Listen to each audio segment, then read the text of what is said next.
और जिसके पीछे अपना नाम पता लिखा होगा, मैं जरूर उनको धन्यवाद की चिट्ठी भेजूंगा।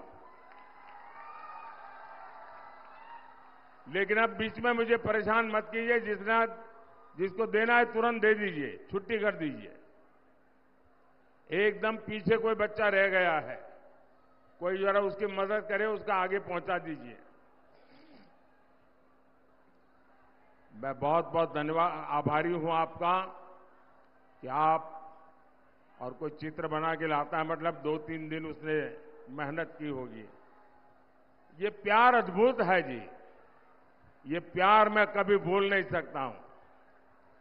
मैं उड़ीसा के लोगों का, यहां के खास करके नौजवानों का, सभी बेटे बेटियों का हृदय से बहुत बहुत आभारी हूं।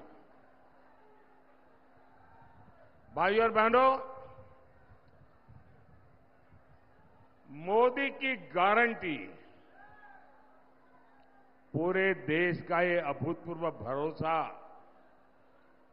10 साल के सशक्त ट्रैक रिकॉर्ड पर है। और हमारा बालासोर तो मिसाइल सिटी है। 10 साल में भारत की मिसाइल पावर कई गुना बढ़ी है। आज हम ब्रह्मोस मिसाइल विदेशों को निर्यात करते हैं। हमारा चंद्रयान वहां पहुंचा है जहां कोई नहीं पहुंच पाया। हमने G20 का वैश्विक सम्मेलन सफलता के साथ कराया। हमने कोरोना जैसी 100 साल की सबसे बड़ी आपदा का सामना किया। आपदा के बावजूद भारत दुनिया की सबसे तेजी से विकसित होती अर्थव्यवस्था बना। भाइयों और बहनों, 10 साल पहले लोगों को लगता था कि घोटालों को रोकना असंभव था। 10 साल में बिना घोटाले की सरकार मोदी ने चला करके दिखाई है। 10 साल पहले लगता था कि आतंकवाद नहीं थामा जा सकता। हमने देश के बड़े शहरों को बम धमाकों से मुक्त करके दिखाया है। किसी ने सोचा नहीं था कि जम्मू कश्मीर में शांति आएगी। हमने 370 की दीवार गिराई। आज वहां लोकतंत्र का उत्सव मनाया जाता है। रिकॉर्ड मतदान हो रहा है। कोटि कोटि राम भक्त राम काज से जुड़े कार सेवक भी अयोध्या में मंदिर की उम्मीद छोड़ चुके थे। आज 500 साल का इंतजार खत्म हो चुका है। हमारे रामलला टेंट से निकलकर भव्य मंदिर में विराजे हैं। बोले जय श्री राम, जय श्री राम। ये भगवान राम का मंदिर बना, आप खुश हुए कि नहीं हुए?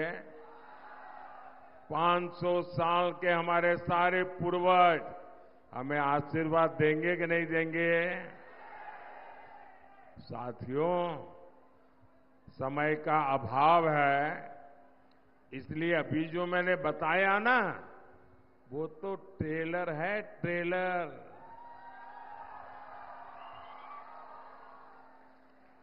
आने वाले 5 साल में विकास और विश्वास, एक नई रफ्तार देश को देखने का अवसर मिलेगा। हर क्षेत्र में, हर सेक्टर में आत्मनिर्भर भारत का उदय होते दुनिया देखेगी। भाइयों और बहनों,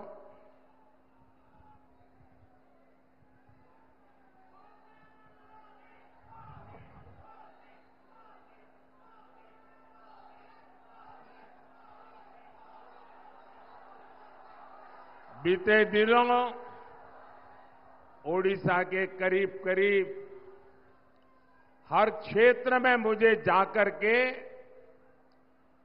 जनता जनार्दन का आशीर्वाद लेने का सौभाग्य मिला है। और मेरे लिए तो मेरा भारत, मेरा परिवार, और इसलिए आज हिंदुस्तान के हर कोने में जाकर के मैं मेरे परिवारजनों के आशीर्वाद लेने का सौभाग्य मुझे मिला है। और हर कोने से एक ही आवाज आ रही है। उड़ीसा में मैं जहां जहां गया, उड़ीसा से लोग एक ही बात बताते हैं और बड़े विश्वास के साथ बताते हैं। वो कहते हैं, उड़ीसा रे प्रथम थर, उड़ीसा रे प्रथम थर, हैव अ डबल इंजन सरकार।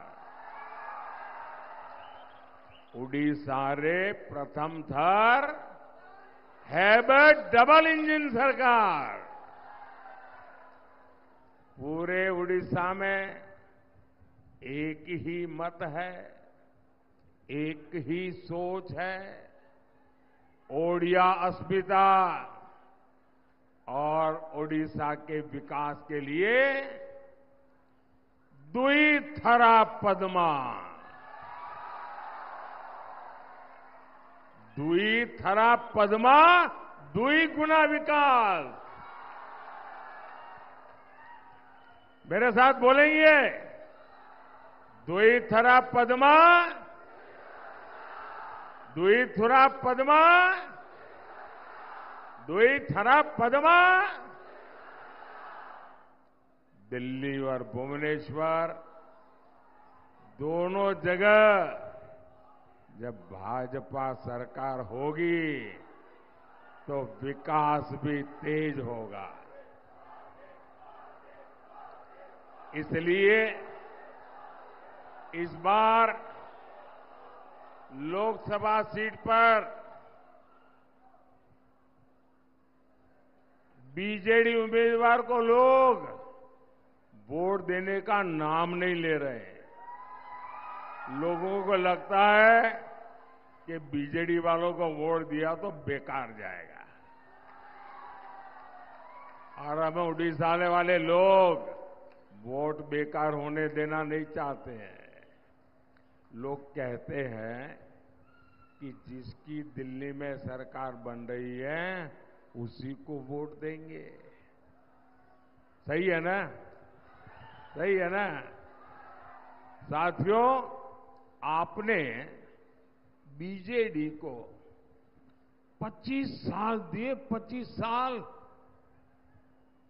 लेकिन उसने विकास के नाम पर आपके साथ विश्वासघात किया।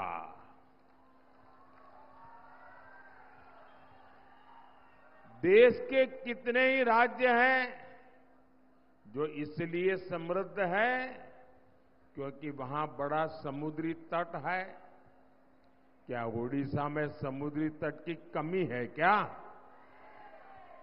यहां उड़ीसा में तो जहां कदम रखो वहां प्रकृति ही प्रकृति है, प्राकृतिक संपदा है, समृद्धि का भंडार पड़ा है।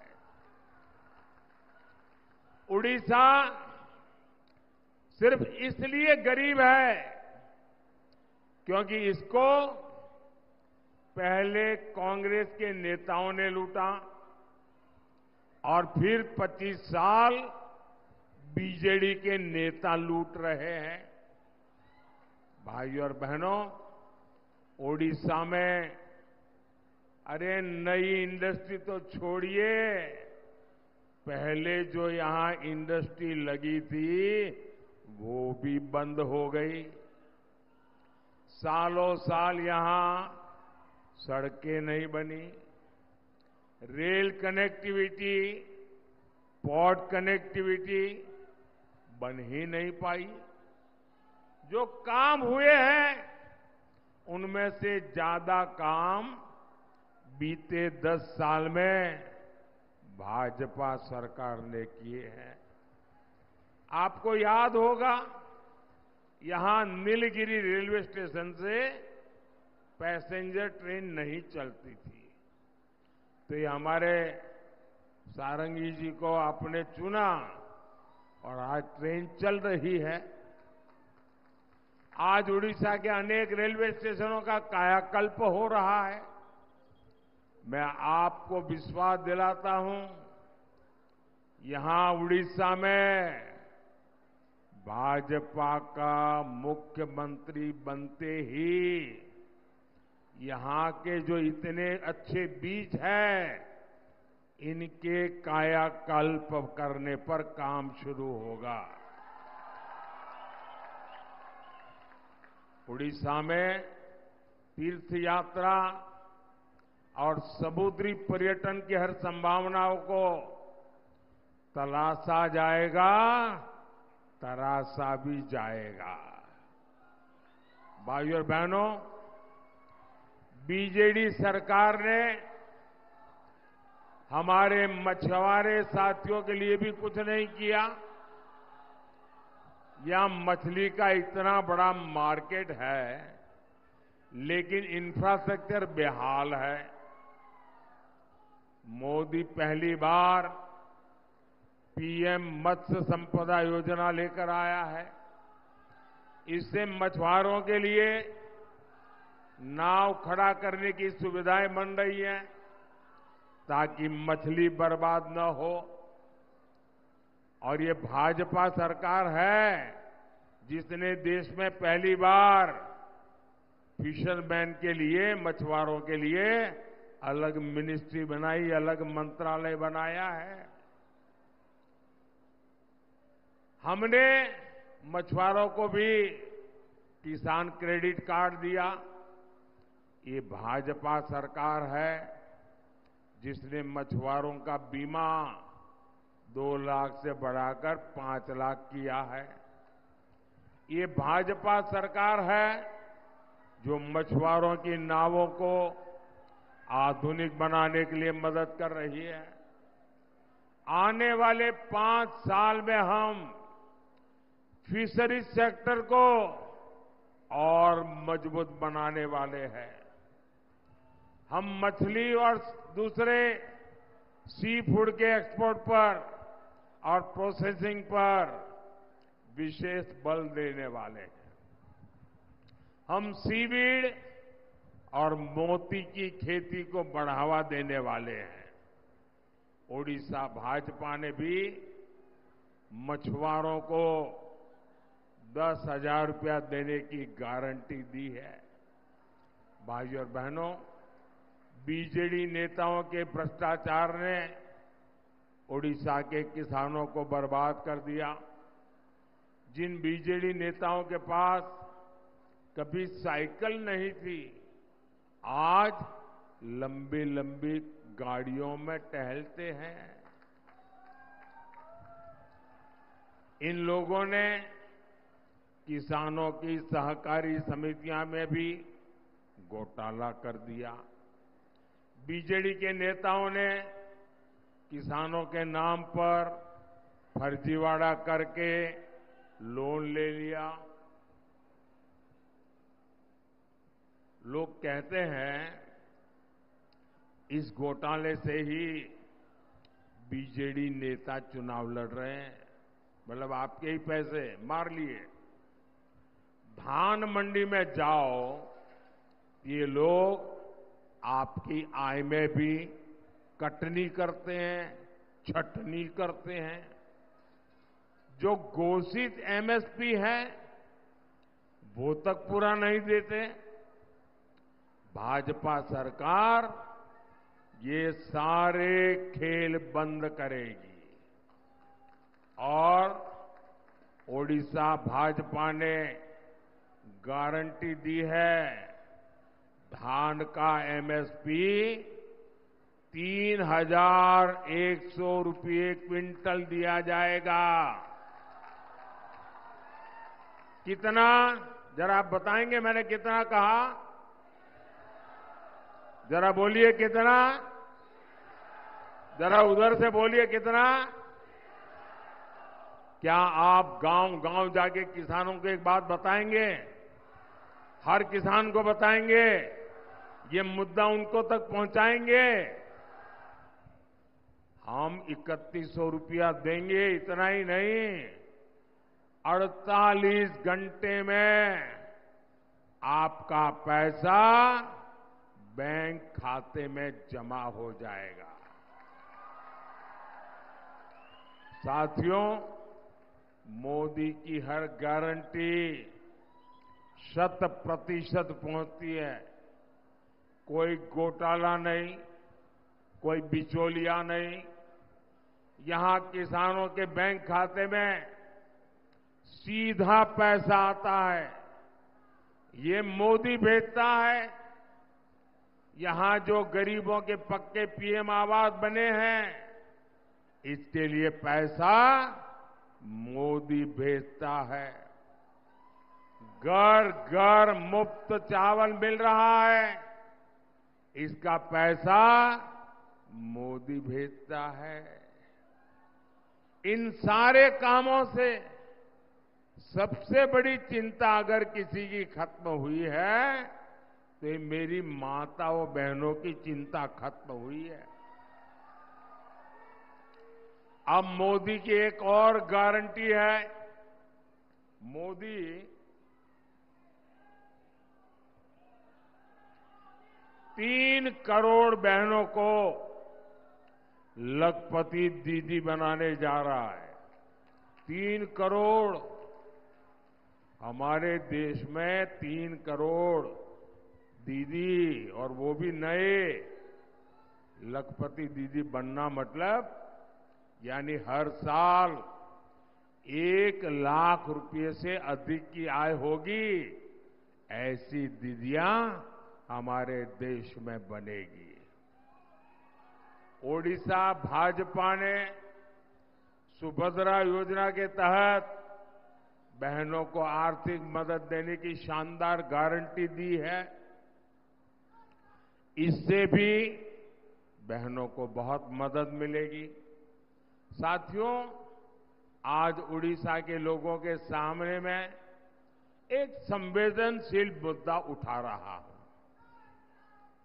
और मैं चाहूंगा कि आप लोग इसे गंभीरता से सुने और समझें। ये विषय नवीन बाबू की तबीयत से जुड़ा है।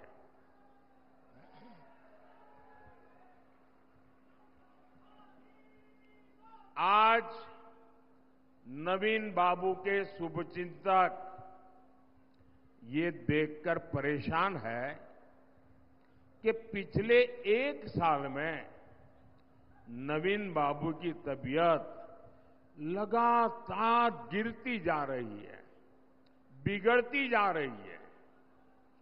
जो लोग बरसों से नवीन बाबू के साथ रहे हैं वो बताते हैं कि अब नवीन बाबू अपने आप कुछ भी नहीं कर पा रहे हैं। ऐसे लोग ये भी आशंका जताते हैं कि नवीन बाबू की तबीयत बिगड़ने के पीछे कोई साजिश भी हो सकती है।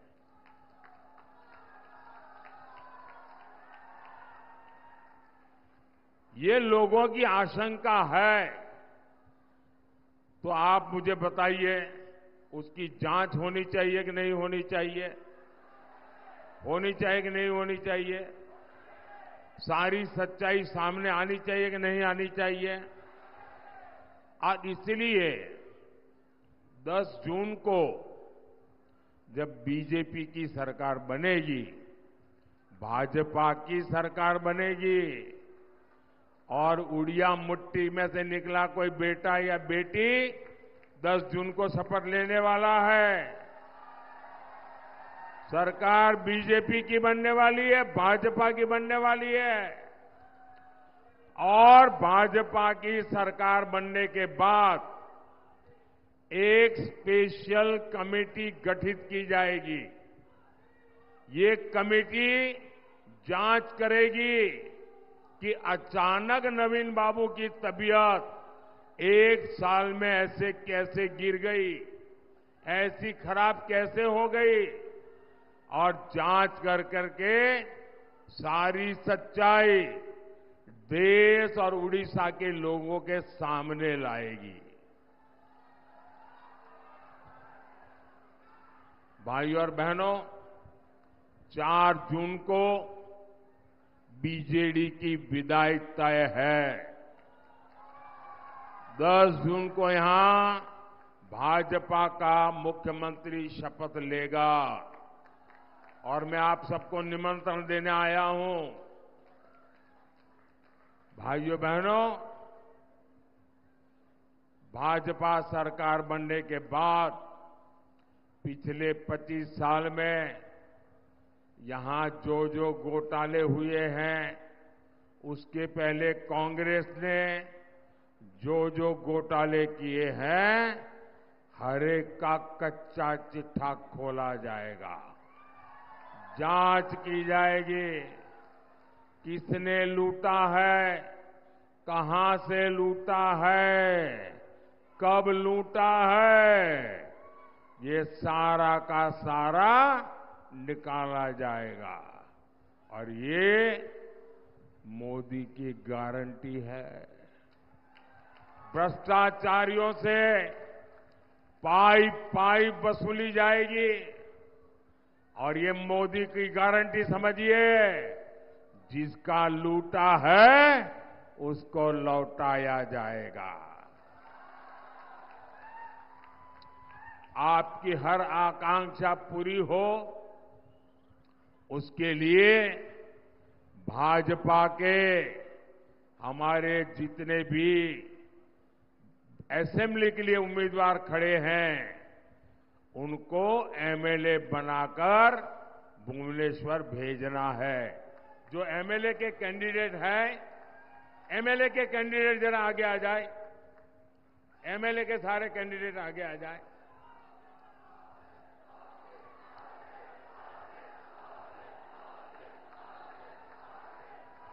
आप यहीं रुकिए।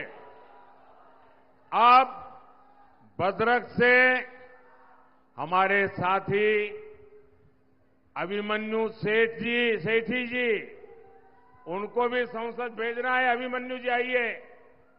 अभिमन्यु सेठी जी हमारे लोकसभा के उम्मीदवार हैं, जो दिल्ली में आकर के मुझे मजबूत करेंगे। और हमारे सबके प्रिय पुराने साथी श्री प्रताप सारंगी जी के परिश्रम और उनकी निष्ठा को फिर सम्मान देना है। मैं जरा 1 मिनट इन सब हमारे उम्मीदवारों के बीच जाकर के फोटो निकाल करके वापिस आकर के भाषण शुरू करूंगा।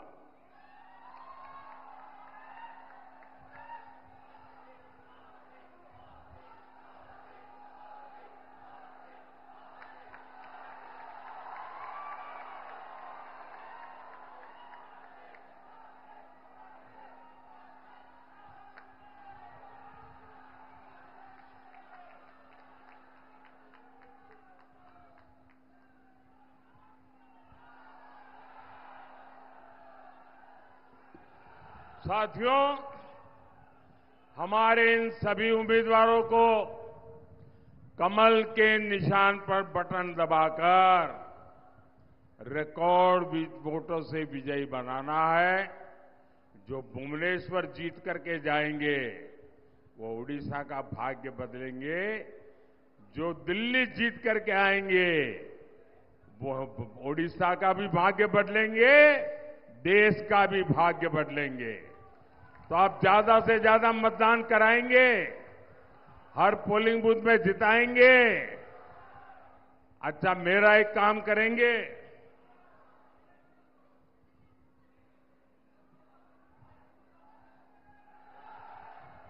कमाल के लोग हो भाई। जब मैंने इन लोगों के लिए कहा तो आप तो बड़े उछल उछल करके कह रहे थे कहा करेंगे। मैंने जब कहा मेरा काम करेंगे तो आप ठंडे पड़ गए। मेरा काम करेंगे, ये चुनाव वाला काम नहीं है, करेंगे, पक्का करेंगे, भरोसा करो, आपकी गारंटी। अच्छा, एक काम करना, हमारे यहां शहर में हर इलाके में, गांव में, हर गांव में कोई न कोई देवस्थान होता है, कोई तीर्थ स्थान होता है, जहां लोग जाते हैं, अच्छे अवसर पर जाते हैं, पूजा अर्चना करते हैं, परमात्मा से कुछ मांगते हैं। मेरा एक काम करना है, यहां से जाने के बाद ऐसे सभी देवस्थान पर जाना, वहां माथा टेकना, मोदी की तरफ से माथा टेकना है, टेकेंगे? मोदी की तरफ से वहां प्रणाम करेंगे और मेरे लिए कुछ भी नहीं मांगना है। जाएंगे ना? मेरे लिए कुछ भी नहीं मांगना है, मेरे परिवार के लिए भी नहीं मांगना है। भारत विकसित बने इसलिए आशीर्वाद मांगना है। मांगेंगे, विकसित भारत के लिए आशीर्वाद मांगेंगे, प्रार्थना करेंगे। मेरे साथ बोलिए, भारत माता की, भारत माता की, भारत माता की। बहुत बहुत धन्यवाद।